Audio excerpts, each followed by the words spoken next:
Hey there mga my loves, Libra! Thank you so much for always staying here with me in this channel po. So yan o, bago natin simulan ng content na to for you guys, reminders na hindi to for everybody, so just pick up the messages you think ay para sa'yo. At kung feel mo na ang reading na to ay for you, then this reading might really for you. And syempre, wala tayong gender dito, babae, lalaki, LGBT, cross-watchers, you're all welcome here mga babes. Just take how this resonates and please apply this into your own unique situation. So, for today's content, we're gonna take a look at you and your person, kung paano ninyo tinitingnan or binuview ang isa't isa. Okay? Maybe you have specific person here on your mind. Pwede rin naman na wala. Anyone connecting to your energy. Yan, no? Let's check it out. And of course, no, ano ba yung nagiging blockage? Yung inyong mutual energy and of course, the possible outcome in the future for the both of you. So, let's go ahead, Libra, and let's check your reading for today. So, yan mga babes, no, bago yan, pasalamatan muna natin ng spirits and angel guides. Archangel Michael, thank you so much. This is for Libra. Tell me about this person dealing with Libra, please. How does this person view Libra? How does this person view Libra? How does Libra view this person? What is the mutual connection or energy from both of them? And what is the blockage and possible outcome? This is for Libra.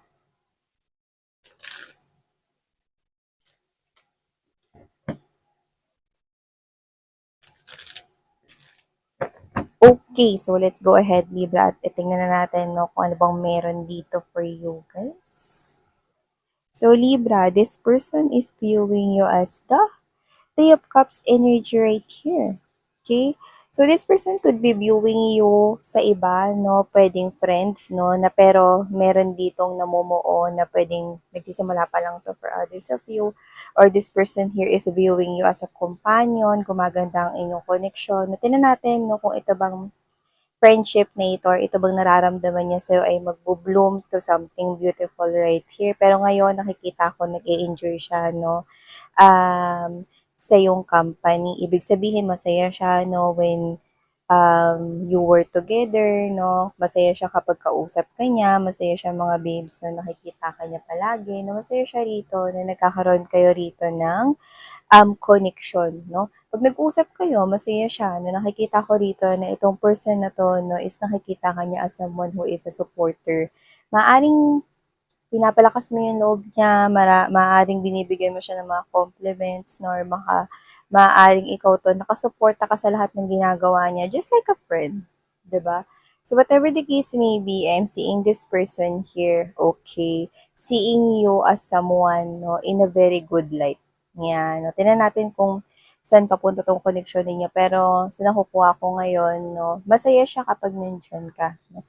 Actually, no, kapag ka parang wala ka or kapag ka parang kailangan ka niya, no, yan, no, nami-miss ka niya, yan, no, or parang yung presence mo, kunyari absent ka, kung katrabaho mo siya tas absent ka, parang hindi kompleto yung araw niya, no, kasi wala ka absent ka parang gano'n. So, whatever the case may be, or parang kung kaibigan mo nga siya, no, at barkada kayo, no, kahit na marami kayong friends, no, sa isang grupo or whatever, no, pag wala ka, or hindi ka present, hinahanap ka niya. Ooh, pero alam mo, may iba ako nakukuha rito kasi may bulaklak sa paligid, no? Tsaka may mga carrots. I mean, may mga tanim na may bunga. Ayan. So, ibig sabihin mga babes, yung iba pwedeng matagal mo na rin siyang kakilala or friend for others, no? Pero kasi, ang ibig sabihin nito, no? Meron ditong nagbo-bloom. Yan, no? Pero alam naman natin na pag nagtanim ka, no, ng halaman, gulay, no, hindi naman agad magiging puno yan or hindi naman magkakaroon agad ng bunga. Pero, meron ditong mabubuo na maganda, no, na matibay na connection. So, yan, no, something cheesy. Something intriguing. Yan, no. At ito naman natin, no, how you view this person here. Kung parehas lang ba kayo ng tingin sa isa't isa, no, or ikaw to, paano mo ba siya binuview? And you're viewing this person as the Page of Pentacle, yeah? This could be someone here, no, na bago sa buhay mo, no, or this person here, binubyo mo siya rito na parang pwedeng hinihintay mo siya na mag-offer sa'yo rito, no, ng something stable. Kasi Pentacle, as you can see, no, is a coin or a money right here, no. Ibig sabihin, mabagal ito, pero doesn't have to be na ito ay sobrang bagal. Okay? Kasi hindi ko nakukuha ang ganun. Actually, may namumuo na nga rito eh. Okay? Na connection sa inyong dalawa. Sa pagitan ninyong dalawa. At ang maganda dito, I'm seeing trees and grass and plants right here. So, ibig sabihin, nakikita ko na itong tao na to, no, is nakikita mo siya as someone here, no, na kapag mag-offer siya sa'yo ng love, or mag-offer siya sa'yo rito, mga babes, no, ng connection, nakikita ko na alam mong seryoso siya at magiging seryoso siya pagdating sa isang mas deeper or mas malalim na relationship na sa inyong dalawa. So, maaaring itong person na to na pwedeng hinihintay mo siya rito na mag-offer siya sa'yo, yan, no? So, maaaring meron ka rin, no, interest sa kanya rito. And, I'm getting the vibe that you could be someone here who is giving this young energy. Doesn't have to be na nasa 20s ka na age, no? Wala naman talaga tayong age dito sa energy or tarot readings. Pero, so nakikita ko rito, nakikita ko na this is you, masaya ka rin. No? Alam niyo yung parang parehas kayo, you're giving me that sun vibe na parang pag nandyan ka, masaya siya, 'di ba? And pag nandyan siya, masaya ka rin. So, nakikita ko dito yung magandang friendship na nabubuo. Actually, lumala kasi yung energy rito na nagsisimula pa lang ito, no? Or kung matagal na siya sa buhay mo, matagal na siyang friend, matagal mo na siyang kakilala rito, no? Nagsisimula pang mag-evolve ang something, something cheesy na relationship ninyo. Taray! So, tinan natin yung mutual energy ninyong dalawa. No? Kasi nakikita ko dito parang parehas kayo eh, no, ng nararamdaman at tingin sa isa't isa, no. So, you could be both right here, magkakilala na, no, bata pa lang kayo or whatever, or this person here is matagal mo na siyang friend or matagal mo na siyang kilala. So, the mutual energy ninyong dalawa is this, yeah, see? Meron talagang new beginning sa inyo. Miss yan, death card yan, anong sinasabi mo? Ayun no, may araw doon, no? Kailangan may mag-end para magkaroon ng rebirth. Anong ibig mo sabihin, Miss yan? Your mutual energy is appearing here as the major arcana, death card.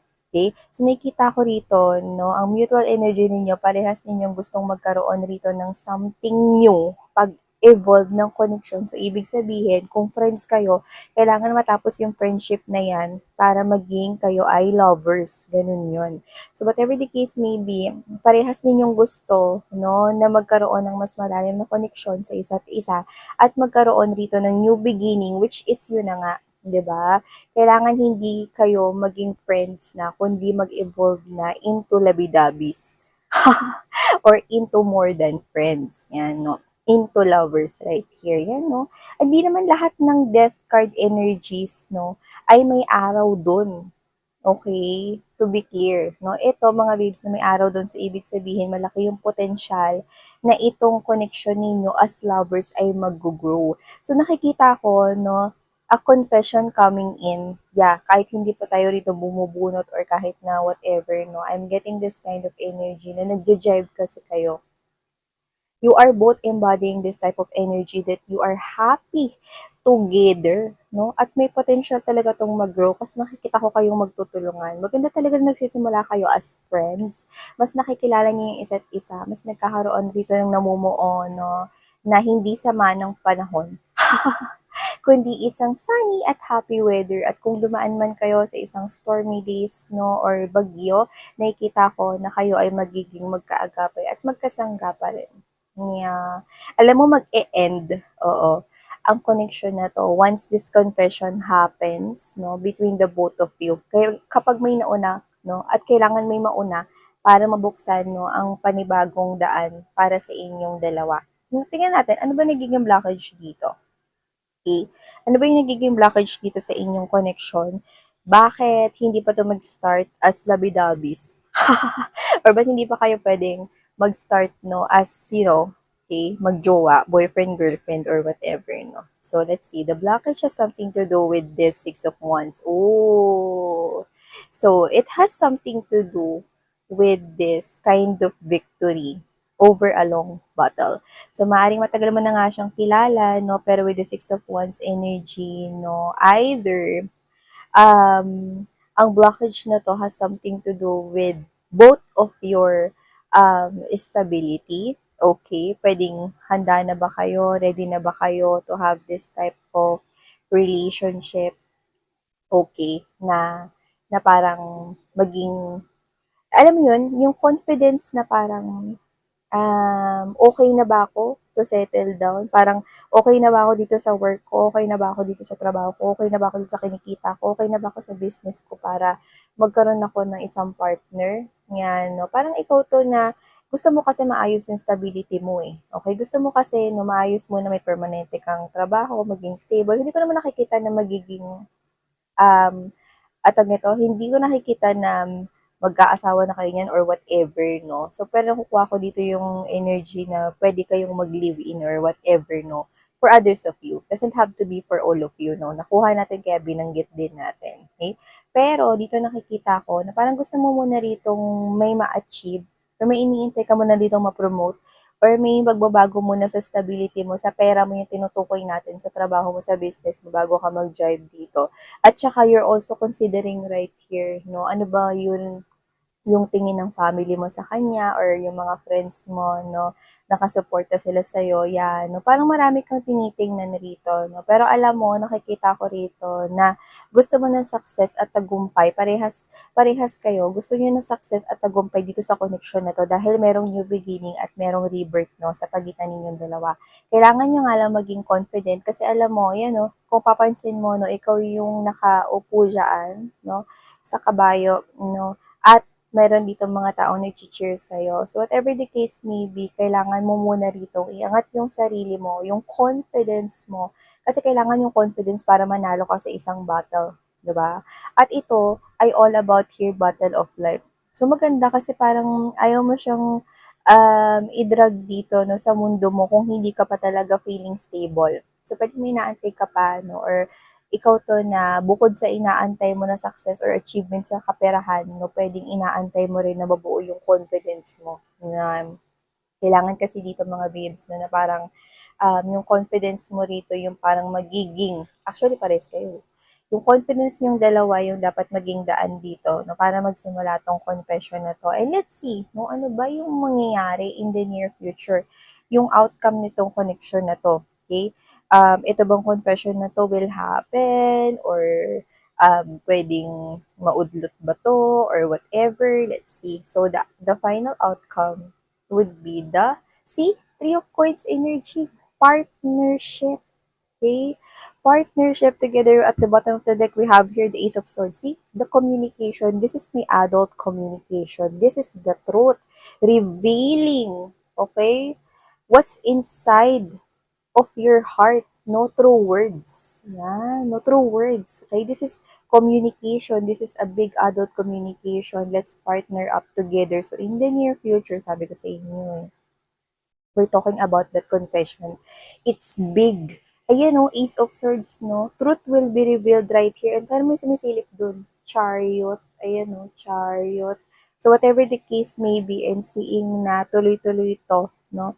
Magiging partnership ninyo to build this legacy, to build this strong foundation right here, Libra. Kaya kung sino man tong kadil ninyo, no, bumubuo kayo rito ng isang magandang connection, babe, whether you knew it or not, okay? This confession will happen very soon. The chariot is one of the fastest energies, so you are not gonna wait any longer here. So whatever the case may be, think positive and raise your vibration, raise your confidence as well. Okay? Ipakita mo, pwede ka magbigay ng signs and clues no, dyan sa friend mo na yan na gusto mo siya. No? Para magkaroon siya ng lakas ng loob na umamin, lalo na kung gusto mo siyang mauna. Na umamin, 'di ba? Magpahagan ka na makakatulong 'yun para siya yung mauna rito na mag-open up sa if hindi ka ready na ikaw yung mauna. Yan, no? Yun yung trick, no? Yun yung strategy. Okay, no? Na magparamdam ka sa kanya na like mo siya, like, uy, alam mo ba? Sabay na tayo rito sa payong ko kasi alam ko wala kang payong eh. Yan, no? Tapos akbayan mo siya. Yan. Total friend naman kayong ganyan, no?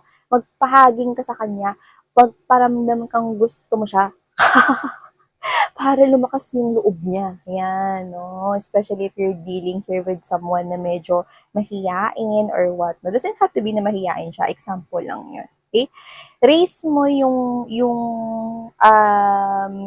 tawag nito, raise mo rito yung parang clues niya, no, na gusto mo din siya. Yes, no, gusto mo siya na maging babe, honey, no, or my love mo. Yan, no? So, more than a friends, ito. So, thank you so much, Libra. Sana ngayong love and life inyo.